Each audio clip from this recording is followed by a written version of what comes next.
ऐका ना, हे बघा, हे झाड आम्ही लावलेलं 10 वर्ष झालेत ह्या झाडाला.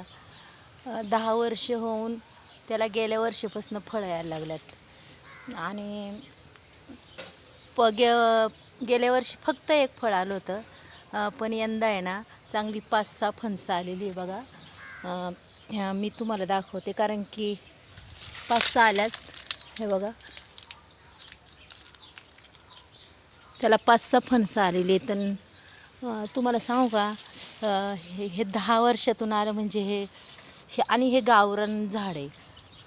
गावरान झाडाला कसं लेटच येतात. आणि आपण जे आता लावतो ते इलायते असतं, ते लगेच 3 वर्षातच त्याला फळ येतं.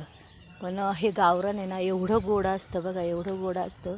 म्हणतात ना शेवटी गावरान ते गावरान आणि इलायती ते इलायती. आणि ह्या झाडाचं असं एक वैशिष्ट्य आहे, म्हणतात अशा उलट्या चपला जर टांगल्या ना, तर म्हणतात फुलं वगैरे गळत नाही आणि त्याची फणसं बी गळत नाही, असं त्याचं शास्त्र आहे. त्याच्यामुळं हो का आम्ही अशा उलट्याच्या चपला टांगलेल्या आहे. आणि एखादं गावरान कोंबडं कसं खायला चवदार लागतं, आणि इलायती ते इलायती असं वाटतं नको. शेवटी गावरान ते गावरान, बरोबर आहे ना.